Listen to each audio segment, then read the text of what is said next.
രാഹുൽ എന്ത് ചെയ്താലും അതിൽ ചില ഭാഗങ്ങൾ അടർത്തി മാറ്റി രാഹുലിനെതിരെ പ്രചരണ ആയുധമാക്കാൻ തുനിഞ്ഞിറങ്ങുകയാണ് ബി.ജെ.പി. നേതാക്കൾ.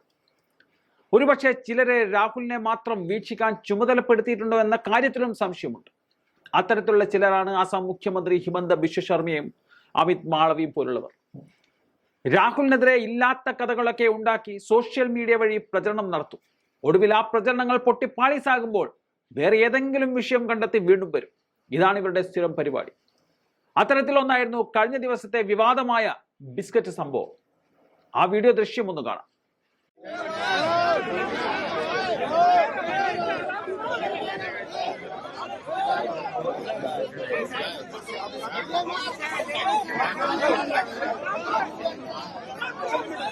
ഈ വീഡിയോയിലെ സംഭവം ബി.ജെ.പി. നേതാക്കൾ ആരോപിച്ചത് ആ നായ്ക്കുട്ടിക്ക് നൽകേണ്ട ബിസ്ക്കറ്റ് കോൺഗ്രസ് പ്രവർത്തകന് രാഹുൽ ഗാന്ധി കൊടുത്തു എന്നതാണ്.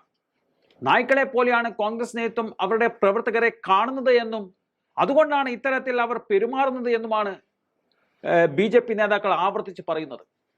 എന്നാൽ അതിനു മറുപടിയുമായി രാഹുൽ ഗാന്ധി വന്നതോടെ ആ ആരോപണത്തിന്റെ ആയുസ്സും അവിടെ അവസാനിക്കുകയാണ്. താൻ നൽകിയ ബിസ്ക്കറ്റ് നായ കഴിക്കാത്തതിനാൽ ഉടമസ്ഥൻ നൽകിയാൽ കഴിക്കുമെന്ന് കരുതിയാണ് അദ്ദേഹത്തിന് കൈമാറിയത് എന്നാണ് രാഹുൽ വിശദീകരിച്ചത്. ഈ നായ്ക്കൾ ബി.ജെ.പിയോട് എന്ത് ദ്രോഹമാണ് ചെയ്തതെന്നും തനിക്ക് മനസ്സിലാക്കാൻ സാധിക്കുന്നില്ലെന്നും രാഹുൽ പറയുന്നുണ്ട്. ഭാരത് ജോഡോ ന്യായ് യാത്രക്കിടെ ജാർഖണ്ഡിലെ ധൻബാദ് ജില്ലയിൽ വെച്ചാണ് രാഹുൽ ഗാന്ധി നായ്ക്ക് ബിസ്ക്കറ്റ് നൽകിയത്. ഈ ബിസ്ക്കറ്റ് നായ കഴിക്കാത്തതിനെ തുടർന്ന് തൊട്ടടുത്ത് നിന്നിരുന്നയാൾക്ക് നൽകിയതാണ് വിവാദമായത്. രാഹുലിനെ അത്ര കണ്ടു ബി.ജെ.പി. ഭയപ്പെടുന്നു എന്നുള്ളതാണ് കാര്യം. എത്ര ചെറിയ കാര്യമായാൽ പോലും വിവാദമാക്കാൻ പറ്റുന്ന ആയുധമൊക്കെ എടുത്ത് പ്രയോഗിക്കാൻ 24 മണിക്കൂറും കണ്ണിൽ എണ്ണയൊഴിച്ചിരിക്കുകയാണ് ഈ പറഞ്ഞ ബി.ജെ.പി. നേതാക്കൾ.